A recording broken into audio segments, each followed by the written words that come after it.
आपके साथ मैं हूं लावनी विनीत और आप देख रहे हैं हमारी विशेष प्रस्तुति। एक कहावत हिंदी की है, बहुत प्रसिद्ध कहावत है, तू डाल डाल में पात पात। दरअसल ये कहावत इन दिनों चीन और भारत पर बिल्कुल सटीक बैठ रही है। वो भारत जिसे सीधे तौर पर चीन को ये सबक दे दिया है कि हम नहीं डरने वाले हैं। चीन अगर डाल डाल तो भारत वाकई पात पात चल रहा है, यानी भारत चीन के हर बार का पलटवार बखूबी कर रहा है। और यही वजह है कि अपनी नाकामी को देखकर चीन बौखला गया है, डर गया है, असमंजस में है कि जब उसे कुछ समझ में नहीं आता तो फिर अनाप शनाप हरकतें करने के अलावा उसके पास कोई रास्ता भी नहीं बचता है। अब जब चीन को कहीं भी कुछ भी नहीं मिल रहा है तो देखिए ना कि कश्मीर मुद्दे पर दखल देने की बात शुरू कर दी है। लेकिन भारत चीन के घिनौने मंसूबे को कभी भी कामयाब होने नहीं देगा और चीन को ये बात समझ लेनी होगी।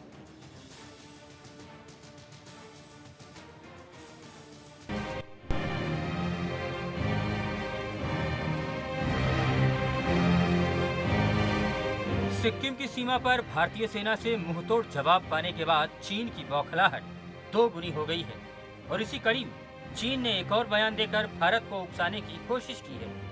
चीन के थिंक टैंक ने कहा है कि चीन कश्मीर के मसले पर अपनी दखल दे सकता है, लेकिन चीन की इस गीदड़ भपकी का जवाब भी भारत ने करारा दिया है। भारत ने चीन को चेतावनी भरे शब्दों में कहा है कि अगर कश्मीर के मामले में चीन अपनी दखल देता है तो उसको गंभीर परिणाम भुगतने पड़ेंगे। सबसे ध्यान रखने वाली बात यह है कि भारत चीन के रिश्तों को लेकर चीनी मीडिया भी आग में घी डालने का काम कर रही है, लेकिन चीन के भी भड़कने की बड़ी वजह है। दरअसल लद्दाख में निर्वासित सरकार ने तिब्बती झंडा फहराया है, जिससे चीन बुरी तरह से बौखला उठा है और चीन ने भारत पर यह आरोप लगाया है कि भारतीय अधिकारियों के उकसाने पर यह झंडा फहराया गया है और यही वजह है कि चीन बौखला गया है और बेतुके बयान दे रहा है। भास्कर तिवारी के साथ ब्यूरो रिपोर्ट, सुदर्शन न्यूज।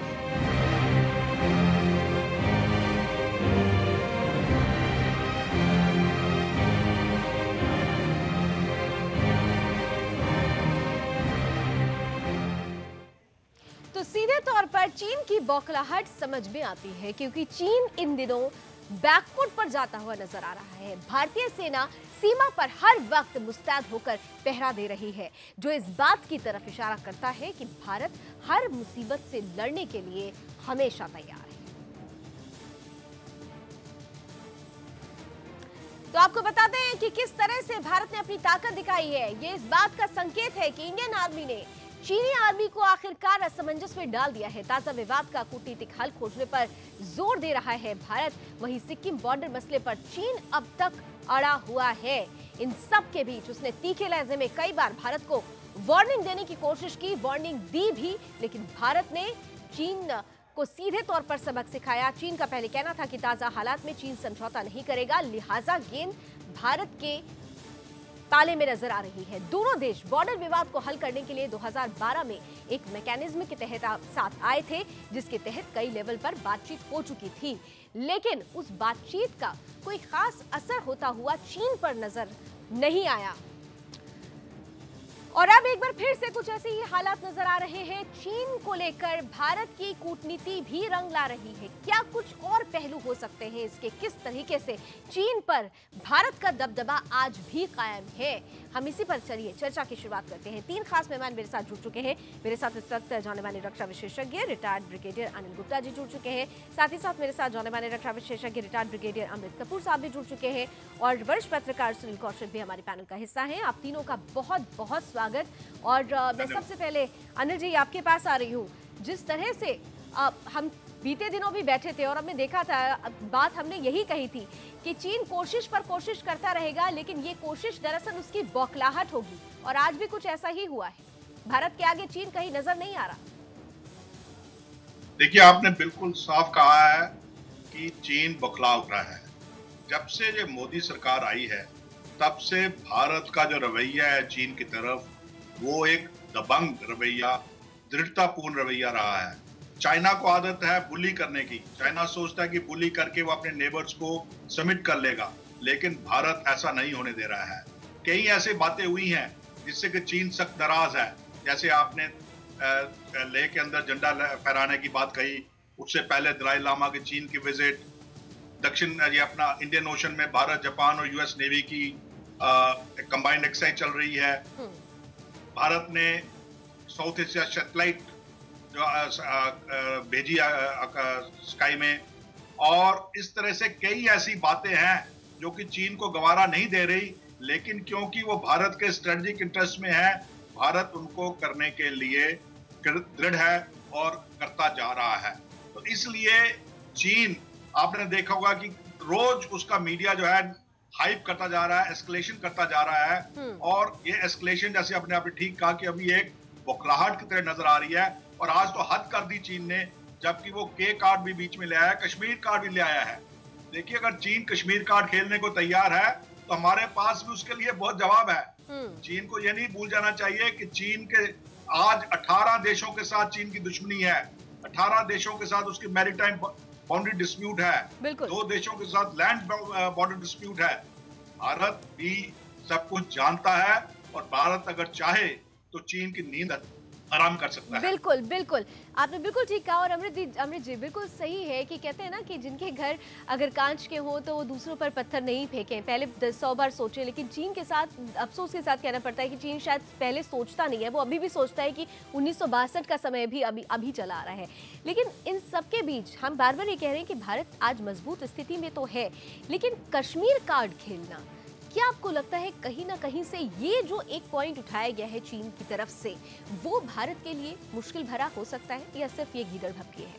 पहली चीज़ तो कोई इसमें मुश्किल नहीं है, नंबर 1। दूसरी चीज़ ये है, कश्मीर और भूटान को कंपेयर करना 2 डिफरेंट सिचुएशंस हैं। भूटान एक इंडिपेंडेंट कंट्री है, और उनका जो फॉरेन अफेयर्स है और डिफेंस है वो इंडिया के हाथ में है। तो वो हम सिर्फ अपना काम कर रहे हैं। अगर उन्होंने आके उनके नॉर्थ वेस्ट प्लेटो के ऊपर रोड बनानी शुरू की है तो ऑब्वियसली उसको हम नहीं बनाने देंगे। हम उस रोड से बहुत सेंसिटिव हैं, क्योंकि वो चुम्बी वैली का जो किनारा है, जो टिप है, वो सिर्फ सिलीगुड़ी कॉरिडोर से सिर्फ 5 किलोमीटर है। और सिलीगुड़ी कॉरिडोर जो कि 20 से 60 किलोमीटर चौड़ा है, वहाँ पर हिंदुस्तान बहुत सेंसिटिव है, क्योंकि ये इनकी शुरू से इनकी ये इच्छा रही है चाइना की कि किसी ना किसी तरह से, अभी चुम्बी वैली तो इन्होंने डेवलप कर ली, लेकिन वैली के अंदर से रोड लेके जाना तो वो इतना इफेक्टिव नहीं होता। तो इन्होंने जो उनके शोल्डर्स होते हैं, जो प्लेटो है डोंगलांग प्लेटो, उसके ऊपर इन्होंने इंडक्ट किए अपने डोज़र और रोड बनानी शुरू की, जिसको कि हिंदुस्तान ने किसी भी हालत के हम उसको एक्सेप्ट नहीं कर सकते। बिकॉज वो रोड एक बार क्लास 40 रोड बना लेते हैं तो वो चुम्बी वैली के टिप तक ले आते हैं, और वो तो हमारे लिए खतरा, जो हमारे लिए एक बहुत ही सेंसिटिव एरिया है। और क्योंकि उसके लिए ये लोग कर सकते हैं कि चुम्बी वैली से ये लोग ये क्लास 40 रोड बनाने का इनकी इच्छा थी, जिसमें कि ये क्लास 40 टैंक्स लेके आ सकते हैं, हैवी गन्स लेके आ सकते हैं, मीडियम गन्स लेके आ सकते हैं। तो ये लोग, अगर मान लिया जाए कि कुछ एयरबॉर्न वहाँ पर ट्रुप्स लैंड करते हैं, जो चिकन नेक जिसको हम कहते हैं, तो उसको सपोर्ट ग्राउंड से भी दे सकते हैं। ये इनकी जो लॉन्ग टर्म जो प्लानिंग थी, जिसको हमने थॉट कर दिया, बिल्कुल जिसको कर दिया, और कहीं ना कहीं से उसी की बौखलाहट आज और हाँ। उसकी वजह से इन्होंने सोचा कि ये इस समय ये हमारे ऊपर प्रेशर डाल देंगे। इनको ये भूल गया है अभी भारत एक बहुत उभरती शक्ति है दुनिया के अंदर, लार्जेस्ट डेमोक्रेसी है, उसके साथ साथ 4th लार्जेस्ट आर्मी है, और सबसे ज्यादा प्रोफेशनल आर्मी है। और ये वो लोग हमको पहले उन्होंने धमकी दी कि 62 से हमको सबक सीखना चाहिए, वो मेरे ख्याल चीन को सीखना चाहिए, हिंदुस्तान को नहीं सीखना चाहिए। हम लोग बहुत आगे हैं, बिल्कुल हम आगे आ चुके हैं। और 1962 की कहानी, और इनकी जो बंदर खुड़की है उसके अंदर हम दबाव में नहीं आने वाले। 2017 में जमीन आसमान का फर्क है। सुनील जी, सबसे बड़े सवाल यहाँ पर ये भी है कि हम ये जान रहे हैं, और वो चीन भी ये समझ रहा है कि भारत और चीन की स्थिति में भारत का पलड़ा आज बहुत भारी है। बावजूद उसके चीन की तरफ से ऐसी हरकतें, लेकिन थोड़ा सा अगर हम पीछे जाएं, G20 सम्मेलन में हमने देखा जिस तरह से जिनपिंग और प्रधानमंत्री मोदी की मुलाकात हुई, और जो बॉडी लैंग्वेज थी और जो स्टेटमेंट्स आए थे, ये जो 2 चीजें चल रही हैं। जिनपिंग एक तरफ से कहते हैं कि हम बातचीत के जरिए हम एक हल निकालने की कोशिश करेंगे, एक अच्छा माहौल बनाने की कोशिश करेंगे, उसके बावजूद ऐसी हरकतें, और आज कश्मीर का नाम ले लेना, ये कौन सी दोहरी नीति है? G20 में आप देख रहे थे कि जिस तरीके से मोदी जी सीना तान के और आंखों में आंख डाल के चाइना के राष्ट्रपति से बात कर रहे थे और कहीं न कहीं चाइना के राष्ट्रपति बिल्कुल आंखें झुकाए हुए थे। उन्होंने कई बार ऐसा देखा मैंने भी कि बिल्कुल जैसे नजरें चुरा रहे हैं, कोई चोरी वाली बातें जैसे हो रही हैं, उस तरीके से चाइना की तरफ से बॉडी लैंग्वेज अलग स्पष्ट दिखाई दे रही थी। और जिस तरीके से अन्य देशों से मोदी जी ने जो वार्ता की है द्विपक्षीय, वो चाइना की तरफ से G20 में नहीं हुई है। और हमें बड़ा सतर्क रहने की आवश्यकता है। जहाँ तक मुझे याद है 1962 में जब युद्ध हुआ तो उससे 6 दिन पहले चाइना के विदेश मंत्री आए हुए थे और उन्होंने प्रधानमंत्री जवाहरलाल नेहरू को बिल्कुल आश्वस्त किया था कि कोई युद्ध की संभावना नहीं है। और भारत उस बात में आ भी गया था साझे में। जिस तरीके से जवाहरलाल नेहरू ने उन बातों का भरोसा किया, तो चाइना करता कुछ है और कहता कुछ है। कुछ न कुछ अंदर रणनीति उसकी जरूर चल रही है, जिससे हमें सावधान रहने की बहुत आवश्यकता है। बिल्कुल, वो तो वैसे भी हिंदी चीनी भाई भाई कहकर हमें अभी भी याद है कि जब जिनपिंग आए हुए थे, एक तरफ वो झूला झूल रहे थे और वहाँ दूसरी तरफ किस तरह से घुसपैठ हो रही थी, हमने देखा था। ये वार्ता हुई, विदेश मंत्री ने बिल्कुल स्पष्ट कहा कि हमारी तरफ से युद्ध की कहीं संभावना बिल्कुल नहीं है। और मैं एक संदेश लेकर के आपके पास आया हूँ कि कुछ ऐसे मुद्दे हैं जिनको द्विपक्षीय टेबल पे वार्ता के साथ सुलझा दिया जाए, लेकिन ऐसा नहीं हुआ। बिल्कुल अनिल जी, यहाँ पर एक जो बड़ा बार बार बात उठ रही है, चीन बार बार इस तरीके की घुसपैठ के बावजूद हम देखते हैं कि ग्लोबल टाइम्स में भी निकलता है कि भारत चीन की संप्रभुता में कहीं ना कहीं से हस्तक्षेप करने की कोशिश कर रहा है, ये कहा जा रहा है चीन की तरफ से। जबकि सीधे तौर पर ये पूरा अगर प्रकरण देखा जाए तो चीन भूटान की एक सरकार की संप्रभुता पर पूरी तरह से हस्तक्षेप कर रहा है। तो ये जो एक भ्रम फैलाने की कोशिश चाइना की तरफ से की जा रही है, इस भ्रम को चाइना कैसे दूर किया जा सकता है? आखिर किस तरह से क्लियर किया जाए कि संप्रभुता आप खुद भंग कर रहे हैं एक दूसरे देश की, जिसकी वजह से भूटान को भारत का सहारा लेना पड़ रहा है? देखिए, चीन इस बात के लिए जाना जाता है। यहाँ तक इसके मीडिया की बात है, इंग्लिश में कहावत है एम्प्टी वेसल्स मेक नॉइसेस, या हिंदी में कहते हैं नलायक का बस्ता भारी। तो ये तो वही बात हो रही है। और चीन जो है प्रभुसत्ता, सब जानते हैं कि विक्टिम कार्ड चीन खेल रहा है, जबकि सच बात यह है कि चीन एग्रेसर है। चीन ही भूटान के इलाके में सड़क बना रहा है, चीन ही उस इलाके को क्लेम कर रहा है जो कि भूटान का इलाका है, जो कि हमेशा भूटान ने भी कहा है और हिंदुस्तान ने भी कहा है कि ये आपका इलाका नहीं है, ये इलाका जो है वो भूटान का है। और भूटान के साथ 1988 और 1998 में एग्रीमेंट भी हो चुकी है। भारत और के साथ 2012 में एग्रीमेंट भी हो चुकी है। लेकिन उन सब एग्रीमेंट को दरकिनार करके चीन इस बारी दुनिया के अंदर भ्रम फैला रहा है। और देखिए, ये चीन की दो नीति देखिए, साउथ चाइना सी के अंदर इंटरनेशनल कोर्ट ऑफ जस्टिस की जजमेंट आने के बावजूद भी वो जजमेंट मानने को तैयार नहीं है। बिल्कुल। और यहाँ पर सच्चाई को वो एक्सेप्ट करने को तैयार नहीं और दुनिया को बता रहा है सच्चाई को झुठला के। तो ये तो चीन की नीयत ही खोटी है। बिल्कुल, चीन की नीयत खोटी है। मुझे छोटा सा ब्रेक लेना पड़ेगा निर्जय। निश्चित रूप से चीन की नीयत खोटी है। और नीति की जहां तक बात है, विस्तारवादी नीति चीन पहले भी अपनाता रहा है, आज भी अपनाने की कोशिश कर रहा है, लेकिन वो शायद भूल चुका है कि विस्तारवादी नीति के अंतर्गत कुछ उदारीकरण भी होना चाहिए। आप दूसरे देश की संप्रभुता पर कहीं से भी हस्तक्षेप नहीं कर सकते हैं। ये बात चीन को समझ में आनी चाहिए। चीन किस तरह से सबक समझेगा, चीन को क्या सबक देना चाहिए, इस पर भी हम चर्चा करेंगे, लेकिन इस छोटे से ब्रेक के बाद।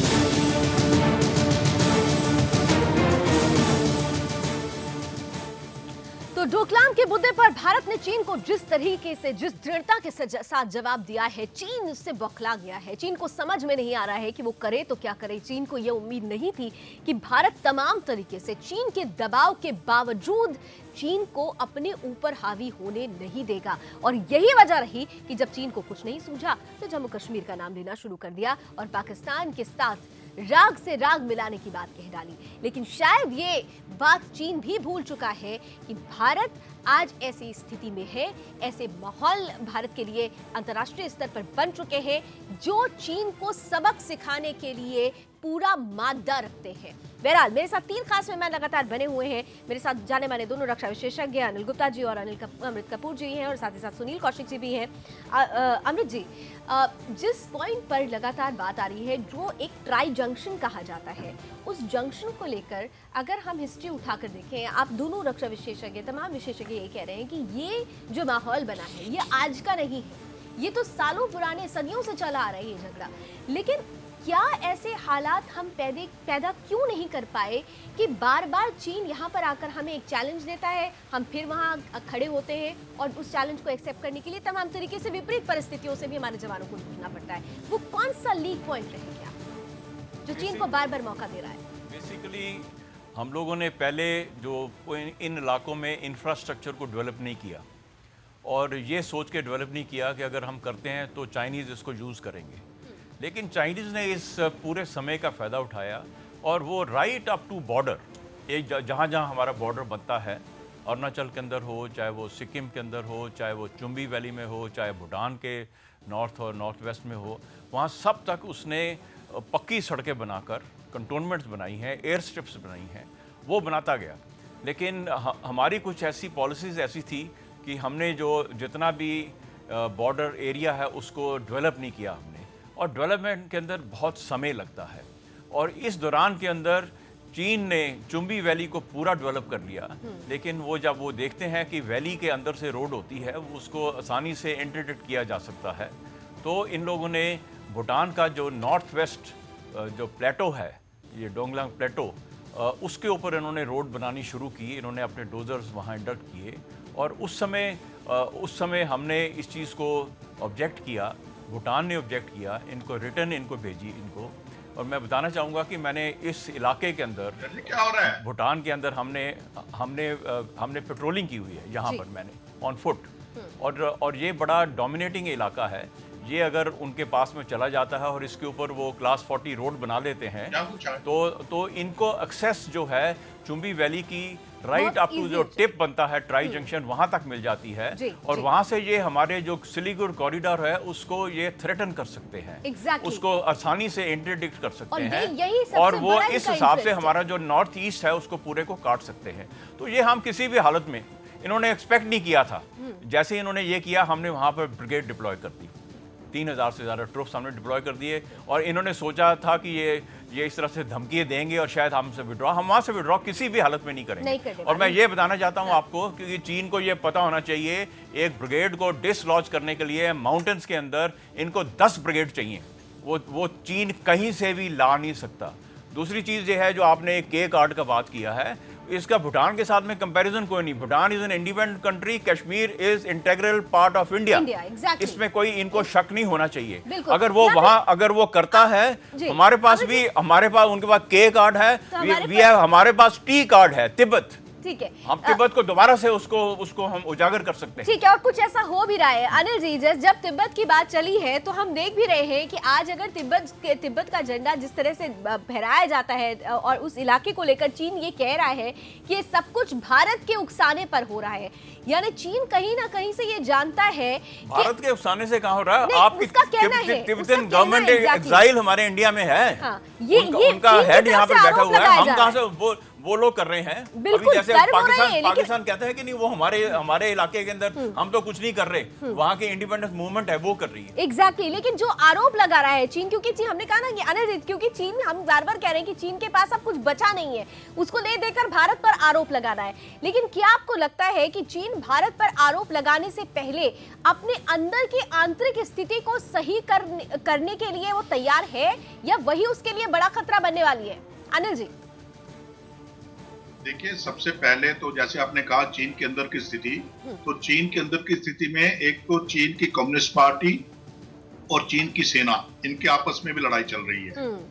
दूसरी बात है, चीन की जो सेना है वो ट्रेंड नहीं है। देखिए, चीन की सेना ने आखिरी लड़ाई लड़ी थी वियतनाम के खिलाफ, और तब के बाद उनके सैनिकों ने गुस्से में भी गोली नहीं चलाई है लड़ाई के मैदान में, और वो उनका सामना करना चाहते हैं वो भारतीय फौज का, जिसका हर जवान बैटल रेडी है। क्योंकि पिछले 30 साल से एलओसी के ऊपर और कश्मीर के अंदर जो हालात है, भारतीय सेना का हर जवान पूरी तरह से बैटल रेडी है। तो तीसरी बात है, चीन के पास टेक्नोलॉजी है, लेकिन उसके सोल्जर्स का एजुकेशन लेवल इतना लो है, वो टेक्नोलॉजी को ऑब्जर्व नहीं कर पा रहा है। चौथी बात, उसकी जो एयरफोर्स है, उसकी एयरफील्ड्स तिब्बत प्लेटो से काफी दूर है, जबकि हमारी एयरफील्ड जो है वो तिब्बत प्लेटो के अरुणाचल प्रदेश के बिल्कुल नजदीक है, यानी बॉर्डर के बिल्कुल नजदीक है, और कुछ अरुणाचल प्रदेश के अंदर भी है। और अगर वो तिब्बत के अंदर से हवाई जहाज उड़ाना भी चाहता है, वो ज्यादा लोड नहीं कैरी कर सकते, क्योंकि इतना अल्टीट्यूड वहां पर इतना ज्यादा है। सिर्फ जो चीन के फेवर में है वो है इंफ्रास्ट्रक्चर, और वो इंफ्रास्ट्रक्चर का फायदा तभी उठा सकता है कि अगर वो वहां पर बैटल एक्लेमेटाइज्ड ट्रुप्स लेके आ सके, क्योंकि 15,000 फुट के ऊपर पे लड़ना प्लेन से आके आसान नहीं है। लेकिन वो पॉसिबल नहीं है, लेकिन चीन के लिए बिल्कुल पॉसिबल नहीं है। बड़ा सबसे रोचक बात तो ये है कि चीन ग्राउंड लेवल की जो बातें हैं वो नहीं समझ रहा है, शायद उसको लेकर भ्रम की स्थिति में है कि दरअसल जब वहां पर उस आर्मी को ही वो नहीं पहुंचा पाएगा तो जंग किस बात की होगी। हालात पूरी तरह से चीन के विपरीत जा रहे हैं, लेकिन चीन सिर्फ बौखलाहट में तमाम बातें कर रहा है, जमीनी हकीकत उसे भी पता है। एक छोटा सा ब्रेक लेते हैं, ब्रेक इस बार चीन की विस्तारवादी नीति पर भी कुछ और बातें करेंगे।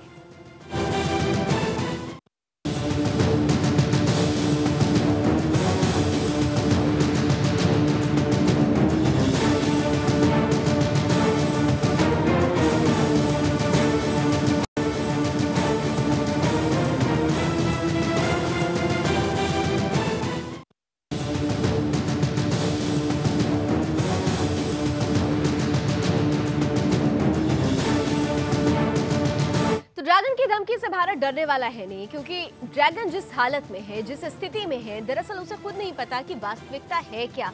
वो झूठ के धरातल पर सिर्फ धमकियां दे रहा है, लेकिन सच्चाई तो ये है कि चीन आज उस स्थिति में है ही नहीं कि भारतीय सेना से मुकाबला कर सके। हमारे साथ 3 खास मेहमान लगातार बने हुए हैं। मैं सुनील कौशिक जी के पास आती हूँ। सुनील जी, चीन में कहने को तो वामपंथी सरकार, लेकिन विस्तारवादी जो नीति रही है, जो हड़पने की नीति रही है, ये विस्तारवादी नीति शुरू से हम देखते आ रहे हैं।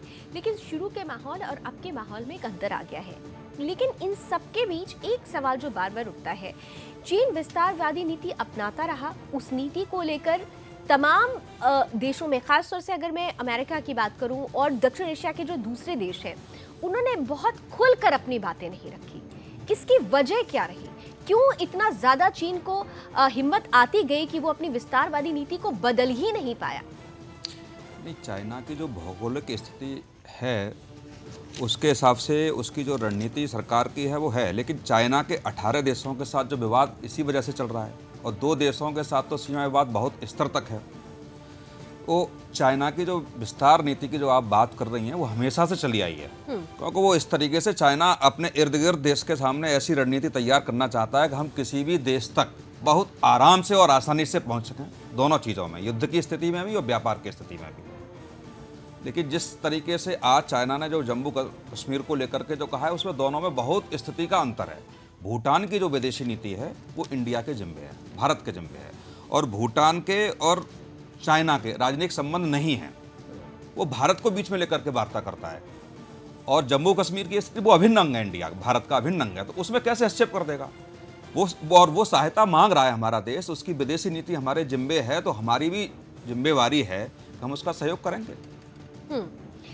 सहयोग हम करेंगे, जिम्मेदारी भी बनती है। लेकिन यहाँ पर अनिल जी एक प्रश्न ये भी उठता है, बहुत सारे आज जो तमाम प्रतिक्रियाएं मैं देख रही थी सोशल मीडिया पर, बहुत सारे लोगों का ये कहना है कि एक तो चीन को अधिकार नहीं है कि जम्मू कश्मीर के मसले पर वो कुछ भी बोल सके, क्योंकि जम्मू कश्मीर हमारे देश का अभिन्न हिस्सा है।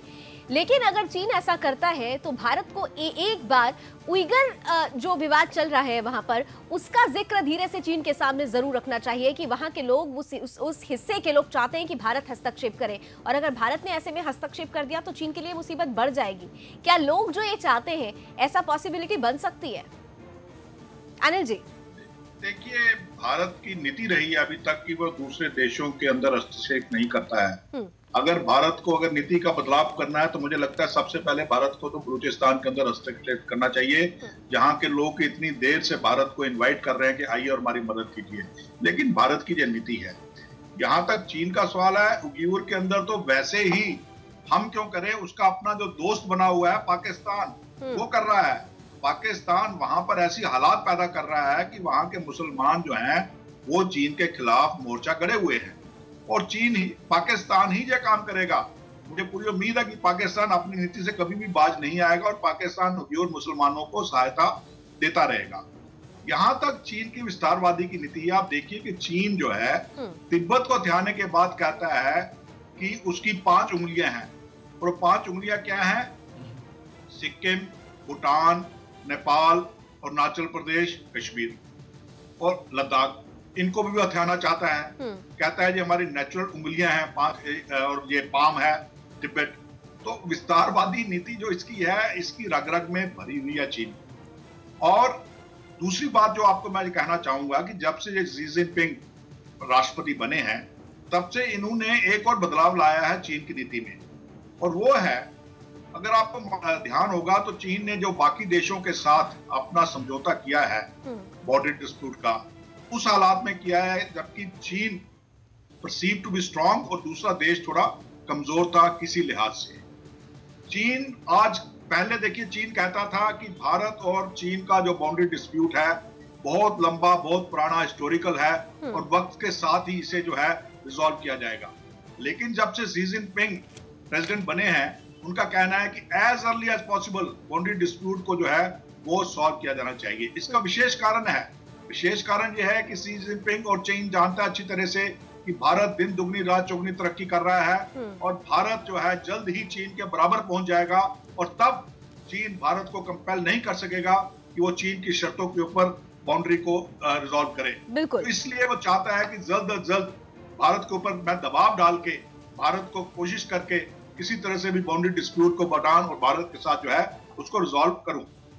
लेकिन भारत ये अच्छी तरह से जानता है, भारत चीन की नीति को पहचानता है और भारत चीन की नीयत को भी पहचानता है, और इसलिए भारत सरकार ने इस बारी भारतीय सेना को हुक्म दिया है कि आप डटे रहें। बिल्कुल डटे रहें, क्योंकि चीन की नीति और नियत कभी भी खरी नहीं उतरी है भरोसे पर। भारत ने जब जब भरोसा करने की कोशिश की, चीन ने किस तरह से हमारे पीठ में छुरा घोंपा, ये दुनिया जानती है। अमृत जी, यहाँ पर जिस पॉइंट की बात तभी अनिल जी कर रहे थे, दरअसल चीन ने हमेशा वाकई उन देशों के साथ अपने संबंध बनाए जो कहीं ना कहीं से कमजोर थे।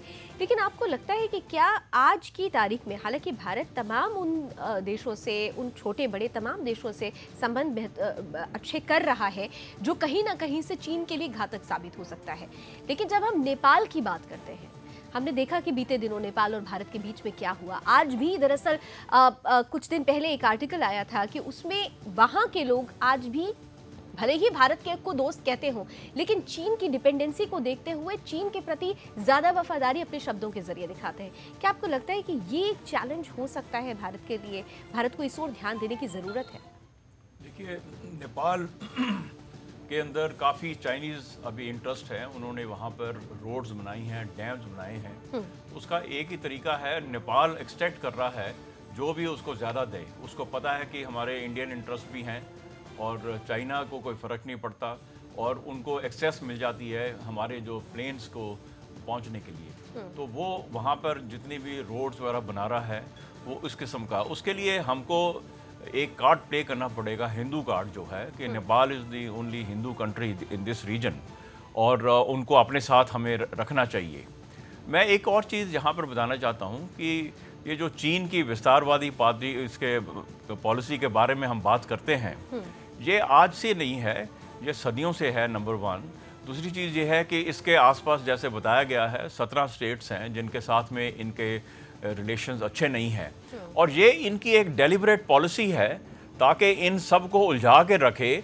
हमारी जो अटेंशन है, हमारे development, we are the developing countries, हमारी अटेंशन डाइवर्ट हो जाए। हम जाके इंस्टेड ऑफ डूइंग डेवलपमेंट हम जाकर डिफेंस के ऊपर खर्च करना शुरू करते हैं, सारा टाइम हमारी तवज्जो उधर जाए, और विद द रिजल्ट इनकी तो जहाँ वहाँ सारी इंडस्ट्री चल रही है वो स्लेव्स हैं, वहाँ कंस्क्रिप्शन है, उनसे ये लोग ज़बरदस्ती इंडस्ट्री से चलाते हैं, और ये लोग इतना प्रोड्यूस करते हैं कि इन्होंने सारी कंट्रीज़ की मार्केट को फ्लड कर दिया है, इंक्लूडिंग USA। तो इनकी सारी कंट्रीज़ की इनके ऊपर डिपेंडेंस हो गई है।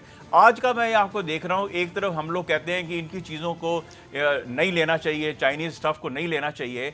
आज ही इन्होंने, इनकी चाइनीज़ की एक फर्म ने कॉन्ट्रैक्ट नागपुर के अंदर जो मेट्रो रेल के डब्बों का कॉन्ट्रैक्ट जीता है 891 करोड़ का।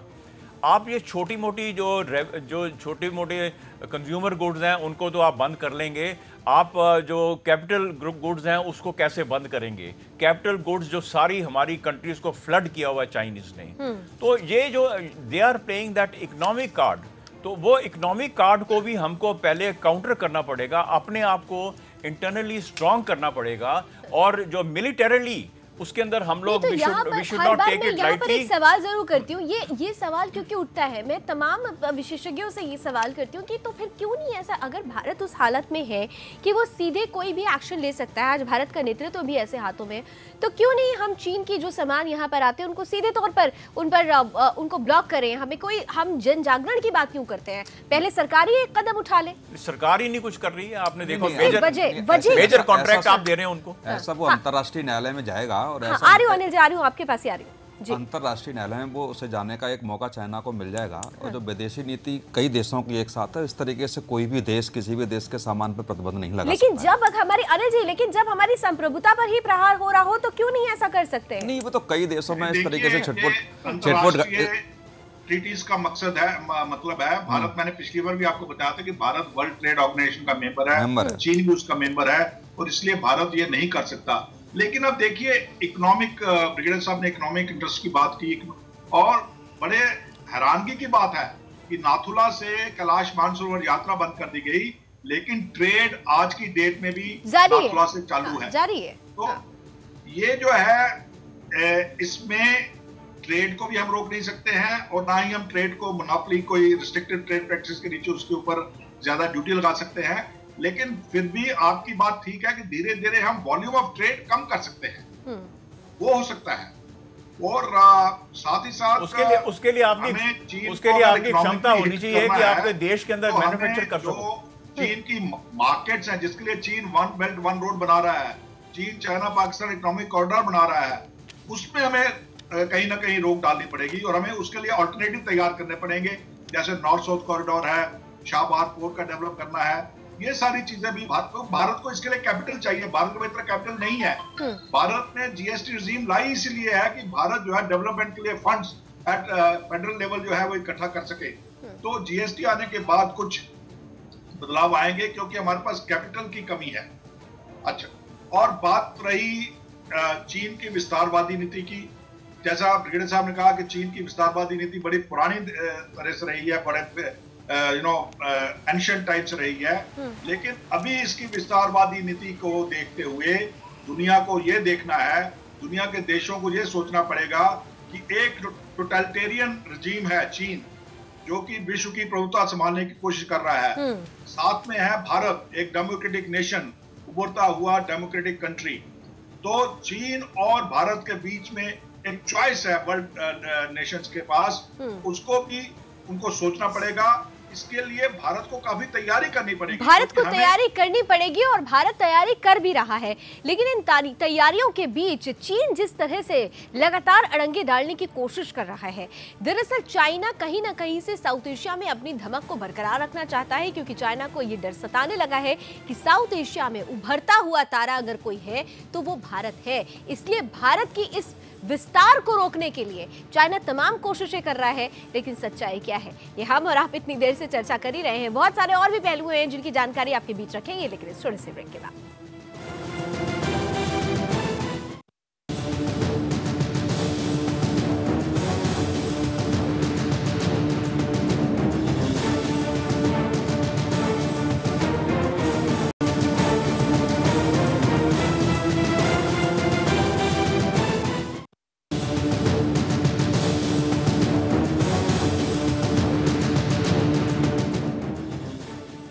चीन संबंधों पर हम बात कर रहे हैं, चीन तो अपनी नीतियों से और जिस तरह से उसकी नीयत रही है उसमें कोई बदलाव नहीं आया है और चीन अपनी हरकतों से बाज आएगा नहीं। लेकिन ऐसे में अब जरूरत आन पड़ी है कि भारत की तरफ से ऐसा कौन सा कदम उठाया जाना चाहिए जो सीधे तौर पर चीन को सबक दे। कूटनीतिक स्तर पर हम देख रहे हैं कि चाइना अलग थलग पड़ रहा है, वहीं अगर हम रणनीतिक स्तर से भी देखें तो जिस तरह से भारतीय सेना ने अपनी धमक चाइनीज को दिखाई है वो उनकी बौखलाहट उनके शब्दों के जरिए, उनकी धमकियों की और उनकी गिरड़ भपकी के जरिए समझ में आ रही है। लेकिन इन सब के बीच कुछ ऐसा भी करने की जरूरत है जो सीधे तौर पर चाइना की अर्थव्यवस्था को भी एक आघात पहुंचाए, जिससे चाइना की कमर टूटे। और इसके लिए जरूरत है भारतीयों में जन चेतना जगाने की। हालांकि सुदर्शन न्यूज, आपको एक बार फिर से याद दिला दें कि सुदर्शन न्यूज हमेशा से स्वदेशी वस्तुओं को ही बढ़ावा देता रहा है और स्वदेशी के लिए हम लगातार मुहिम भी चलाते रहे हैं। तमाम पर्वों पर, दीपावली त्योहार पर भी सुदर्शन न्यूज की तरफ से चाइनीज बल्ब्स का बहिष्कार करने की, चाइनीज सामानों के बहिष्कार करने की मुहिम छेड़ी गई और उसको बड़ा जन समर्थन भी मिला। लेकिन सवाल यह है कि ये जन समर्थन और ज्यादा बढ़ना चाहिए, सरकार के सहयोग से भी और साथ साथ व्यक्तिगत सहयोग से भी। मैं सुनील कौशिक जी, जब हम इस तरीके की बातें करते हैं, हम युद्ध की बात होने लगती है, तमाम कूटनीति की बात होने लगती है, लेकिन व्यक्तिगत स्तर पर अगर हम चाहें तो चाइना को सबक सिखा सकते हैं। व्यक्तिगत ये जो स्तर जो डेवलप करने की बात है, क्या आपको लगता है कि आज के दौर में वो डेवलपमेंट हो रहा है? ये 10% लोगों में, 20% लोगों में तो हम देख रहे हैं कि हाँ है, हमने मुहिम चलाई, उसके साथ भारी जन समर्थन भी आया, लेकिन टोटलिटी की जब हम बात करते हैं वो टोटलिटी क्यों नहीं आ पाती? नहीं, ऐसा करने में हमें बहुत समय लगेगा। आप जो जन जागृति की बात कर रहे हैं वो छोटे छोटे आइटम में तो हम कर सकते हैं, जैसे कपड़े हैं, खिलौने हैं, छोटे छोटे आइटम। लेकिन जो बड़े बड़े आइटम हैं जिनकी कॉस्ट आ रही है नेशनल लेवल पे, जो अब वर्ल्ड लेवल पे आप देखेंगे वो कॉस्ट बहुत कम है चाइना के आइटम की। लेकिन मैं एक बात अपने स्तर से बता देना चाह रहा हूँ, कल मेरी किसी से बात हुई, जिस तरीके से मोदी जी ने वर्ल्ड में आतंकवाद को लेकर के अन्य देशों को, जो टॉप 10 देश हैं उनको साथ लाने का जो प्रयास मोदी जी ने किया है और जो साथ आना चाह रहे हैं इंडिया के, ये चाइना की बौखलाहट अंदर से है। जिस तरीके से पाकिस्तान अलग थलग पड़ रहा है और मसूर अहमद पे और एनएसजी पे जिस तरीके से वीटो पावर चाइना ने लगाया, तो केवल किसी मेरे विदेश अधिकारी से बात हो रही थी, उन्होंने कहा कि जिस तरीके से हम सफल होते जा रहे हैं, आतंकवाद एक ऐसा मुद्दा है जिसमें देश हमारा समर्थन कर रहे हैं और हर देश पीड़ित है इस आतंकवाद से। ये चाइना को बहुत खल रहा है और वो एक ऐसा मुद्दा क्रिएट करना चाह रहा है वर्ल्ड में कि आतंकवाद से सब लोगों का ध्यान हट जाए। जिस तरीके से इंडिया कह रहा है, ये इंडिया कहना ही भूल जाए कि आतंकवाद आतंकवाद आतंकवाद, और इस तरीके से ऐसी स्थिति क्रिएट कर रहा है इन मुद्दों को लेकर के जो समझ से सबसे परे है, मेरा मानना है। अनिल जी, आप इस बात से इत्तेफाक रखते हैं? मैं बिल्कुल इत्तेफाक रखता हूं और मैं ये भी कहना चाहूंगा कि चीन जो है वो इकोनॉमिकली खुद ब खुद भी वीक होता जा रहा है। देखिए, भारत की जो इकोनॉमी है, एज पर जो लेटेस्ट रेटिंग्स आई हैं, अगले 3-4 साल में चीन के आगे निकल जाएंगी। 7.2992% के ऊपर जो है भारत दुनिया का सबसे फास्टेस्ट ग्रोइंग देश होगा और उसकी सबसे ज्यादा जीडीपी होगी, और चीन की जीडीपी जो है वो दिन ब दिन घट रही है। दूसरी बात, चीन के पास अभी एज्ड मैन पावर है, यंग आदमी है ही नहीं वहां पे। चीन की जो वन चाइल्ड पॉलिसी थी उसका नतीजा चीन आज भुगत रहा है। और हमारे यहाँ तो 65% युवा देश है। नहीं, और अगले 10 साल में बहुत अंतर आ जाएगा। अगले 10 साल में बहुत अंतर आ जाएगा। जी जी। तीसरी बात यह है कि जब से मोदी जी ने मेक इन इंडिया का नारा दिया है, उसका असर पड़ रहा है। अब आईफोन ने इंडिया के अंदर भी अपनी इंडस्ट्री लगाने की ऐलान किया है, मोबाइल फोन इंडिया में बनने शुरू हो गए हैं और हैवी इंडस्ट्री इंडिया में आ रही है। F-16 यहाँ पर बनेंगे। तो ये सब जब यहाँ पे बनना शुरू हो जाएगा तो हम चीन को टक्कर देने लायक हो जाएंगे इकोनॉमिकली, और फिर चीन का जो भी बैलेंस ऑफ ट्रेड है हमारे दोनों के बीच में, उसमें भी फर्क पड़ेगा। लेकिन अनिल जी, ये एक लंबी प्रक्रिया नहीं लगती? अभी अमृत जी भी यही कह रहे थे कि हम जब व्यक्तिगत स्तर की बात करते हैं तो व्यक्तिगत स्तर पर तो हम चीजों का बॉयकॉट कर रहे हैं, लेकिन आज भी जो भारी मशीनरी है या भारी जो इक्विपमेंट्स हैं वो तो चाइना से ही आ रहे हैं। तो ये आपको नहीं लगता कि ये लंबी प्रक्रिया है? लंबी प्रक्रिया है, लेकिन देखिए हमें ऑल्टरनेटिव तो नहीं है ना। अब देखिए, आप आज अपनी इंडिया की केमिकल इंडस्ट्री ले लीजिए। इंडिया की केमिकल इंडस्ट्री बिल्कुल बंद हो चुकी है क्योंकि चीन से केमिकल्स इतनी सस्ती आनी शुरू हो गई कि इंडिया के अंदर केमिकल इंडस्ट्री सस्टेन ही नहीं कर सकी। बहुत ज्यादा इंडियन इंडस्ट्री को नुकसान पहुंचा है चीन के चीप गुड्स के कारण। पर अब लोगों को रियलाइज हो रहा है कि चीन के गुड्स चीप तो है लेकिन क्वालिटी नहीं है। ठीक है, ठीक है अमित जी, अमित जी, ये कहीं ना कहीं से मजबूरी मजबूरी भी है, बैन आपको लग नहीं रहा है, लगता लोग कि ये चीन के मजबूरी गुड्स है नहीं खरीद कि रहे हैं। अभी तो जिस तरह से क्वालिटी को देखते हुए अमित जी मेरा सब, हाँ जी, बाकी हम ऑल्टरनेटिव जो है वो ढूंढना शुरू करेंगे। ठीक है अनिल जी। अमित जी, ये ऐसा नहीं लगता कि दरअसल काफी हद तक हमारी मजबूरी भी है उन चीजों को अभी एक्सेप्ट करना जिनको हम बॉयकॉट करने की बात कर रहे हैं? नहीं, देखिए, बॉयकॉट तो जैसे अमेरिका ने जापान के ऊपर बॉम्ब गिराए थे और उसके वो तो नीडल तक नहीं लेते हैं, उसके बाद में वो नीडल तक नहीं लेते हैं, ठीक है। तो वैसा कैरेक्टर लाना पड़ेगा आपको अपने देश में। और यहाँ तो जाके देखिए कि आपके कई एक ऑपोजिशन ग्रुप्स हैं, वो पाकिस्तान से कल्यूड कर रहे हैं, चाइना से कल्यूड कर रहे हैं जी, आज की रिपोर्ट के मुताबिक भी। जी। तो आई मीन हमारा अगर ऐसा नेशनल कैरेक्टर है तो ये आप कितने लोग, हम जैसे लोग, कुछ लोग इस चीज यानी को बड़ी संख्या में इस ऐसी चरित्र बड़ी निर्माण संख्या करने के की अंदर जरूरत है और खुद के चरित्र में, बिल्कुल खुद के चरित्र में, मैं माफी चाहती हूँ वक्त कम है हमारे पास। कंज्यूमर गुड शायद आप कंट्रोल कर लेंगे कुछ उसमें, जैसे अनिल जी अभी कह जी, रहे थे, जी, अपना सुनील जी की उसमें कमी जी। आई है, कंज्यूमर गुड में आ सकती है, बट कैपिटल गुड्स के अंदर उसके लिए हमारी इंडस्ट्री हैज टू मोबिलाइज। ठीक है, और ये प्रक्रिया शुरू हो चुकी है, प्रक्रिया शुरू हो चुकी है और जब तक 10 से 20 साल गेस्टेशन पीरियड है उसका। ठीक है, प्रक्रिया में टाइम जरूर लगेगा लेकिन ये शुरुआत हो चुकी है। माफी चाहती हूँ सर, समय कम है, समय कम है, मुझे यहाँ पे चर्चा को खत्म करना पड़ेगा। मतलब ये कॉस्ट इफेक्टिव होना चाहिए। आज चाइना से क्यों हमारी इंडस्ट्री तमाम तरीके से, ठीक है, तमाम तरीके से नीतियों के साथ, एक बदली हुई नीति के साथ आगे बढ़ना होगा। और जिस तरह से तमाम विशेषज्ञ ये कह रहे हैं, आर्थिक स्तर पर जब हम चीन को चोट पहुंचाएंगे तो चीन सीधे तौर पर भारत को आग दिखाने की स्थिति में रहेगा ही नहीं। हालांकि अभी भी हालत कुछ ऐसे ही है, वो भले ही सच्चाई को स्वीकार करे या ना करे, चीन कहां स्टैंड करता है ये हम और आप बहुत अच्छे से जानते हैं। बहुत बहुत शुक्रिया आप सभी मेहमानों का बहुत महत्वपूर्ण बातें हमारे बीच रखने के लिए। फिलहाल अभी बस इतना ही, लेकिन चलते चलते 5 मिनट में 25 बड़ी खबरों पर एक नजर।